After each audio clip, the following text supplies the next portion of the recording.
मराठा आरक्षणासाठी आझाद मैदानावर आंदोलन सुरूच आहे आणि या आंदोलनाला आता मुदतवाढ मिळालेली आहे। मराठा आंदोलकांची आणि आंदोलनकर्त्यांची जेवणाची पंगत सीएसएमटी वर जमलेली आहे। तर आंदोलनकर्त्यांची जेवणाची पंगत ही जागा मिळेल तिथे आणि असेल त्या ठिकाणी अशा पद्धतीने रंगलेली आहे आणि आंदोलन करतायत आणि हे जेवण सुद्धा त्यांनी आता रस्त्यावरच करणं तसंच सीएसटी रेल्वे स्टेशनवरच करणं पसंत केलेलं आहे। तिसऱ्या दिवशीही परवानगी मिळाली आणि त्यामुळे जल्लोष साजरा करण्यात आलेला आहे। तर आपण पाहतोय उद्याच्या दिवसात म्हणजे तिसऱ्या दिवसाच्या आंदोलनासाठी सुद्धा आता परवानगी देण्यात आलेली आहे आणि त्यामुळे आंदोलकांमध्ये आनंदाचं वातावरण आहे। ज्योत्स्ना गंगणे आमच्या प्रतिनिधी यावेळी आमच्यासोबत उपस्थित आहेत। थेट त्यांच्याकडे जाऊया। ज्योत्स्ना, उद्यासाठी सुद्धा परवानगी मिळालेली आहे आणि त्यामुळे आज जसं की आज परवानगी मिळाली होती त्याप्रमाणे उद्या सुद्धा आता परवानगी मिळाली आणि त्यामुळे आणखी ओघ वाढण्याची शक्यता आहे। स्नेहा अगदी बरोबर आहे। सध्या आपण आहोत छत्रपती शिवाजी महाराज टर्मिनस या रेल्वे स्थानकावरती। आपण बघतोय की या ठिकाणी जे आहे ते मोठ्या संख्येनं मराठा आंदोलक जे या आंदोलनामध्ये सामील होण्यासाठी आले होते, सहभागी होण्यासाठी आले होते, ते मराठा आंदोलक जे आहेत ते त्यांच्या रात्रीचं जेवण जे आहे ते या ठिकाणी करतात। दादा, काय आहे जेवणाला? काय काय कुणी आणून दिलं? जेवणाला काय काय पदार्थ आहेत? चपाती मुंबईत हलणार नाही तर आम्ही इथून जेवणाला काय काय आणलंय सोबत? घरून आणलंय सगळं, बेसन भाकर आणलेले, चपाती आणलेली, हा घरून आणलेले, लोकांनी दिलेली खायला आम्ही पदार्थ नाही केला, तुम्ही आणून दिलेलं खायला आम्ही। मुंबईकरांनी या ठिकाणी जेवण आणून दिलंय आणि आपण बघतोय की या ठिकाणी यांच्याकडे आहे ठेचा आहे, खिचडी आहे, भाकर आहे आणि बेसन आहे। असं एक साधं सरळ जेवण जे आहे ते या ठिकाणी आपले मराठा बांधव जे आहेत जे आंदोलन करण्यासाठी आलेले आहेत या ठिकाणी ते जेवणाची पंगत लावून बसलेले आहेत। सीएसएमटी या परिसरामध्ये आपण आहोत, रेल्वे स्थानकावरती आहोत। मिळेल त्या जागेवरती मराठा आंदोलक जे आहेत ते जेवण करतात। आपल्यासोबत काही मराठा तरुण पण आहेत, आपण त्यांच्याकडनं जाणून घ्या। दादा, काय सांगशील, कुठून आलायस तू आणि इथे सीएसएमटी स्थानकावर बसून जेवता तुम्ही? मी बीड जिल्ह्यातून अंबाजोगाई या ठिकाणावरून आलेलो आहे। मनोज दादा जरांगे पाटील यांच्या समवेत अखंड मराठा समाज या ठिकाणी आलेला आहे।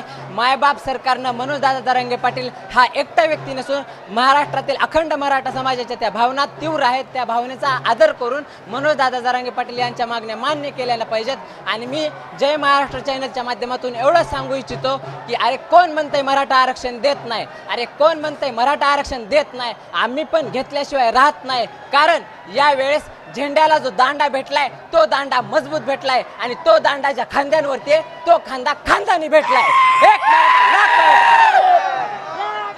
या ठिकाणी जे आहेत तरुण मंडळी जी आहेत ती मोठ्या संख्येने आहेत आणि या ठिकाणी आपण बघतोय की आपण एकदा दाखवूया की सीएसएमटी स्थानकाचं काय चित्र जे आहे संपूर्ण पालटलेलं आहे।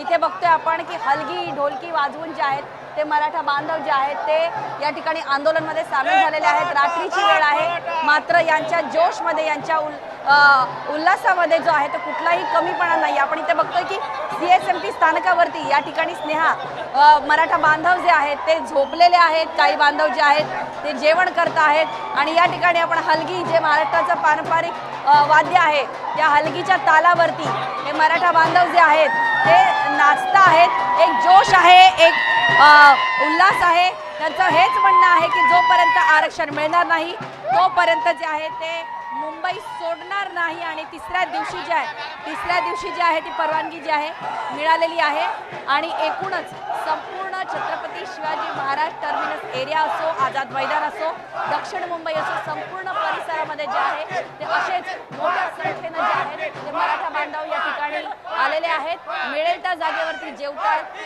स्वयंपाक करतात आणि त्याचबरोबर अशा प्रकारे जे आहे आंदोलनामध्ये संपूर्ण जल्लोषामध्ये जे आहे ते सामील झालेले आहेत। उद्या तिसऱ्या दिवसाची परवानगी सुद्धा जी आहे ती मुंबई पोलिसांकडून मराठा बांधवांना आंदोलन करण्यासाठी मिळालेली आहे। मात्र मराठा समाज असो, मराठा समाजाचे नेते असो, त्यांची एकच भूमिका आहे, जोपर्यंत सरकार जे आहे मराठा समाजाला मिळालेल्या आरक्षणाची अंमलबजावणी करत नाही तोपर्यंत या ठिकाणाहून म्हणजे मुंबई, खास करून दक्षिण मुंबईच्या परिसरातून मराठा बांधव हलणार नाही अशी ज्यांची भूमिका आपण बघतो की दक्षिण मुंबई जे आहे ते या ठिकाणी जे आहेत लोक इथे मराठा बांधव. दादा कुठून आलायत इतक्या रात्रीचं जेवताय? नांदेड कंधार तालुका. हे जेवण तुम्ही बनवलं का इथे? कसं केलं? समाधान दिलेलं आहे मॅडम. हो समाधान. काय सांगाल की म्हणजे घरच्यांची आठवण येत असेल, घरच्यांनी काय केलं, बोलणं होतं का घरच्यांसोबत? नाही घरच्याचं बोलणं नाही, काहीच नाही. घरच्याला सांगून आले तर तुमचे, नाही आले तर समाजाचे, आम्ही सांगून आलेलं आहे. जगाचा पोशिंदा शेतकरी आज रस्त्यावर बसून जेवते, रेल्वे स्थानकावरती बसून जेवते. जगाचा पोशिंदा काय बघताय? काय करावं ते सरकारला कळायला पाहिजे मॅडम. सरकारच आमच्यासाठी खदिशी निघालेलं आहे मॅडम. सरकारला देवेंद्र फडणवीसला या भाकरीची जाणीव आलं पाहिजे. आम्ही जगाचा पोशिंदा आहोत, आम्ही सगळ्या जगाला पोषित आहोत. शेतकरी माणूस या रेल्वे स्टेशनला येऊन जेवावं लागले. चटणी चिवडा हे लोणचं दिलेलं आहे, समाजानं दिलेलं खायचं, रात्री राहायचं. जरांगे पाटील आमच्या समाजासाठी लढतात. आम्हाला त्याच्यासाठी त्यांना असू जे कोणा मुंबई आम्हाला सोडायचं नाही. आम्ही अखेरीला आमचे 5-50 लोकांचे बलिदान गेले तर चालेल, पण जरांगे पाटलाला एकलं सोडायचं नाही मॅडम. ते स्वतः उपाशी राहतात आणि समाजाला जेवण घालतात. त्यांना म्हणते उपाशी राहू नका. आपण बघतोय की या ठिकाणी तरुण मंडळी जी आहे ती मोठ्या संख्येने. काय सांगाल दादा, काय म्हणणं आहे तुमचं? मॅडम आम्हाला हौस नाही मुंबईपर्यंत यायची, कारण जो काय अन्याय होतोय तुम्ही विचार करा. ओपनचे पोरं 90% मार्क घेतात. मी इंजिनिअरिंग केलेली आहे, 90% मार्क घेऊन तरी ॲडमिशन मिळत नाही, डोनेशन द्यावं लागतं. मला स्वतः मी MS महावितरणची परीक्षा दिली होती, मला 64 मार्क होते, तरी मला ह्याच्यामध्ये मी उत्तीर्ण झालो शकलो नाही. पण तोच कास्टवाला 54वाला लागला. मग विचार करा किती डिफरन्स आहे.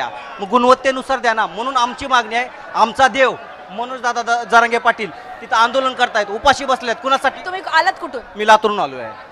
आलेलो आहे. माझी पण इंजिनिअरिंग झालेली आहे. हा अन्याय होतोय. मला चांगली नोकरी आहे, पुण्यात आज मी चांगली नोकरी करतोय, पण आम्ही जी भोगलोय ते आमच्या बाकीच्या पिढीने भोगू नये म्हणून त्यांच्यासाठी मी इथं आलेलो आहे. मोठ्या संख्येनं मराठा बांधव जे आहेत, आपण एक नजर टाकली या सगळ्यांवरती. तरुण मंडळी जी आहे ती मोठ्या संख्येने या ठिकाणी आलेली आहे आणि मिळेल ते जेवण म्हणजे आपण बघतो की अक्षरशः भाकरी, चपाती, चटणी, लोणचं, चिवडा अशा प्रकारचं अन्न जे आहे ते या ठिकाणी ते खात आहेत. आणि पाण्याची व्यवस्था जी आहे, शौचालयाची व्यवस्था जी आहे ती थोडीफार जी आहे ती काही NGO जे आहेत त्यांनी यांच्याकडे करण्यात आलेली आहे. पार्लेजी दादा जेवण मिळालं नाही, पार्लेजी बिस्किट खात आहे, जेवण मिळालं नाही? जेवण सोय होते ना, जेवलं तर हे काय नाश्ता करतात ना, नाश्ता करू नाश्ता. जेवण झालं का? नाही जो करायचंय. खाऊन जगू पण आरक्षण घेऊन जाऊ. जेवण का नाही मिळालं तुम्हाला? तुम्ही इकडे भरपूर जेवण यायले, आम्ही जेवण बिस्किटवर राहू, पण शेवटी जीव देऊनच बनवत दादा सांगा. आम्ही शेवटी जीवच देणार, पण इथून मुंबई नाही सोडणार. या ठिकाणी मॅडम आज कमीत कमी 3 दिवस झाले आंघोळ करणार. मी किती दिवस झाले? 3 दिवस झाले. आत्मदान करणार, पण इथून मुंबई नाही सोडणार. शेवटी बिस्किटवर राहणार. मराठे या ठिकाणी जे आहे जिथे आपण संपूर्ण CSMT परिसर जो आहे तिथे हीच परिस्थिती आपल्याला पाहायला मिळेल की अक्षरशः लोक खास करून मराठा बांधव जे आहेत ते मिळेल ते भाकर खाऊन, बिस्किट वगैरे खाऊन जे आहे ते दिवस काढणार आहेत. पण जोपर्यंत मनोज जरांगे पाटील मुंबईत आंदोलन करत राहतील तोपर्यंत आम्ही मुंबई सोडणार नाही आणि आम्ही त्या आंदोलनाचा पूर्ण पाठिंबा देतो. आपण अनेक लोकांशी बोललो. आपण लातूर, नांदेड, खास करून मराठवाड्यामधून जे आहेत ते मोठ्या संख्येने मराठी समाजाचे जे आहेत कार्यकर्ते जे आहेत ते आलेले आहेत आणि रात्रीची वेळ असून सुद्धा याच्या उत्साहात कुठेही कमी नाही. आणि त्यामुळे एकूणच या ठिकाणी मुंबई पोलीस असो किंवा रेल्वे पोलीस असो यांची सुरक्षा व्यवस्था जी आहे ती चोख या ठिकाणी पुरवण्यात आलेली आहे. मात्र उद्या रविवारचा दिवस आहे आणि त्याचबरोबर आंदोलनकर्ते जे आहेत त्यांच्या संख्येमध्ये आणखी वाढ होण्याची शक्यता जी आहे ती या ठिकाणी आहे. मोठ्या संख्येने आंदोलनकर्ते आणि तिसऱ्या दिवशी मुंबई पोलिसांनी जे काही मराठा बांधव पहिल्या आणि दुसऱ्या दिवशी आंदोलनाच्या नावात पोहोचू शकले तिसऱ्या दिवशी मोठ्या संख्येनं दक्षिण मुंबईमध्ये त्या ठिकाणी मराठा बांधव जे आहेत ते आणखीन येतील आणि त्याचबरोबर मुंबईमध्ये ज्या काही मराठा संघटना असतील त्या सुद्धा यांना पाठिंबा देण्यासाठी त्याचबरोबर त्यांच्यासाठी अन्न पाण्याची व्यवस्था करण्यासाठी जे आहेत ते या ठिकाणी मुंबईत पोहोचत आहेत. आणि दुसरीकडे आपण बघतोय की अनेक सारे शेतकरी बांधव जे आहेत, जे जगाचा पोशिंदा आहे, आज त्याच्यावरती रस्त्यावर बसून किंवा फुटपाथवर बसून, आपण बघतो रेल्वे स्थानकावर बसून जे आहे ते जेवण करण्याची वेळ येते. त्याच्यामुळे कुठेतरी मराठा बांधव जो आहे तो दुखावला गेलेला आहे. आणि त्याचमुळे जोपर्यंत सरकार त्यांची भूमिका स्पष्ट करत नाही, जोपर्यंत सरकार जे आहे ते आरक्षणाची अंमलबजावणी करत नाही, तोपर्यंत आम्ही मुंबई सोडणार नाही, हीच भूमिका जरी असली तरी दुसरीकडे मुंबईमध्ये गणपतीसारखा सण सुरू आहे, मुंबईचा सगळ्यात मोठा सण सुरू आहे. आणि अशामध्ये रविवारच्या दिवशी, सुट्टीच्या दिवशी अनेक मुंबईकर जे आहेत ते सार्वजनिक गणेश उत्सवाला भेट देत असतात. सार्वजनिक गणेश उत्सव जे आहेत तिथे दर्शनासाठी जात असतात. मात्र त्या ठिकाणी सुद्धा मोठी गर्दी असते, पोलिसांसमोर खूप मोठं चॅलेंज असतं. उद्याचा दिवस मुंबईमध्ये भरपूर गर्दी, एका बाजूला गणेश भक्त अनेक सार्वजनिक मंडळाला भेटीगाठी देतील, अनेक सार्वजनिक गणेश मंडळाचं दर्शन घ्यायला येतील, तर दुसरीकडे उद्या तिसऱ्या दिवशी मराठा बांधवांचं आंदोलन सुरू असल्यामुळे उद्या मराठा आंदोलकांच्या संख्येमध्ये आणखीन वाढ होईल. त्यामुळे एकूणच महाराष्ट्र सरकार, महाराष्ट्र प्रशासन, Maharashtra police, Mumbai police, railway police यांच्यावरती ताण वाढण्याची शक्यता या ठिकाणी पाहायला मिळते. पण आपण बघतोय मराठा बांधव जे आंदोलन करायला आलेले आहेत ते त्यांच्या भूमिकेपासून हटणार नाही आणि त्यांच्यातला जोश आणि उल्हास जो आहे तो आपल्याला या ठिकाणी पाहायला मिळतो. ज्योत्स्ना, अजूनही बरेच जण आहेत तुझ्या अवतीभोवती, बरेच जण बसलेले आहेत, त्यांच्याशी बोलूया आपण. नक्कीच नक्कीच. कुठून आला दादा सांगा मला. नांदेड जिल्हा भरपूर पाऊस झाले. नांदेड जिल्हा लोहा तालुका. अच्छा, तुम्ही तुमच्या कुटुंबासह आलाय, मित्र परिवारासह? मित्र परिवारासोबत आलो. हा, मित्र परिवार. आम्ही मोहोळ तालुक्यातून आलोय, सोलापूर. आम्ही 3 पिकअप घेऊन आलोय, 1 महिन्याचं राशन घेऊन आलोय. आरक्षण मिळेपर्यंत मुंबई सोडणार नाही. आरक्षण आमच्या हक्काचं आहे. आणि ह्याने आमचं जे अन्न पाणी बंद केलं ना, भाद्रा तू मैदानात ये, मैदानात रस्त्यावर तुला दाखवतो मराठे काय चीज आहेत. तुला नाही, तुला पळता बैतोडी केली तर या मराठ्याच्या अवलाद सांगणार नाही. त्या फडणवीसला सांगा आमचा निरोप. मला सांगा सरकारची भूमिका एका बाजूला आपल्याला दिसते की सकारात्मक आहे, मात्र मुंबईमध्ये तुमची सोय जी आहे ती झाली आहे का? आज शौचालय जे आहे ते लावून पाणी नाही आम्हाला. पाणी आज जरा पाणी मिळायला लागले, दुकानदार पाणी देत नव्हते.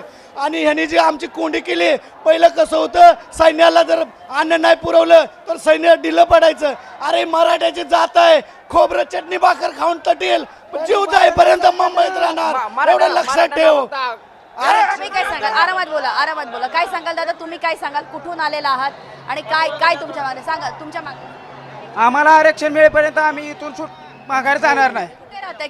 कधी आला तुम्ही? आज आला, काल आला, कधी आला? 28 तारखेला आलोय. 28 तारखेला आलो. आणि काय आरक्षण मिळत नाही तोपर्यंत आम्ही इथून जाणार नाही.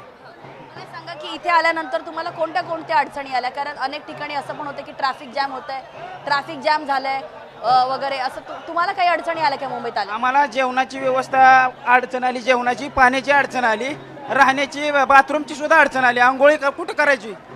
मराठा समाजाच्या जनतेनं आंघोळ कुठं करायची? सगळ्याच बाबतीत सगळीकडेच अडचण आहे. महिला आल्यात का तुमच्यासोबत? कोणी महिला आल्यात का? काय सांगाल? अजून दादा थोडंसं मागे आपण बोलूया. काय सांगाल? कुठून आलात तुम्ही? नाव सांगा. मी बालाजी पाटील कदम, भोकर तालुका, जिल्हा नांदेड. काय करता तुम्ही तिकडे? शेती करता? शेतीच करतो मी या चळवळीमध्ये आज 15 वर्षापासून काम करतो. 8 वेळेस मी पण आमरण उपोषणाला बसलो मनोज दादाला पाठिंबा देऊन भोकर तालुक्यात. पण एवढी खंत वाटते, मागासवर्गीय आयोगानं, गायकवाड समितीनं आम्हाला मागासले पण सिद्ध केलं आज. आणि घटना अभ्यासक हरिभाऊ राठोडनं सुद्धा स्टेटमेंट सांगितलेले आहे की ओबीसी मधून मराठ्यांना आरक्षण देता येते. हे सगळ्या गोष्टी घटना अभ्यासकांना सांगितले. आणि शिंदे समितीनं 58 लाख नोंदणी आमच्या महाराष्ट्रामध्ये सापडल्यात. यांना पुरावा ज्या लागत होत्या हरकती, गेल्या वेळेस 26 जानेवारीमध्ये शिंदे साहेबांना GR काढलेला होता सगळे सोयऱ्याचा, त्याची अंमलबजावणी आतापर्यंत केली नाही, हरकती आल्या म्हणून. आज 2 वर्ष ते 1.5 वर्ष आज सातत्य लढा चालू आहे. 2 वर्षापासून हरकतीवर अभ्यास झाला असेल, सगळ्या गोष्टी झाल्या. किती वेळ मागून घ्यायचा? हैदराबाद ग्रॅज्युएट, बॉम्बे संस्थान ग्रॅज्युएट, सातारा संस्थान ग्रॅज्युएट, औंध संस्थान ग्रॅज्युएट. आणि आमच्या प्रमुख मागण्या, आमच्या मराठा का बलिदान गेले आज 450, त्यांच्या कुटुंबाला शासकीय नोकरी आणि ही मागणी प्रमुख, जी मनोजदादाची जी मागणी आहे, सकल महाराष्ट्रातल्या मराठा समाजाची तीच मागणी आहे. पण आम्ही खाणं पिणं आमचं बंद झालं तरी आम्हाला उपाशी राहील, तर आम्ही शेतकरी आहोत, आम्ही कष्ट करतो, हाडाचं पाणी करून आमचे लेकरं शिकितो. पण 1-2% आमचे मुलं आज हुकत आहेत, हीच खंत वाटते.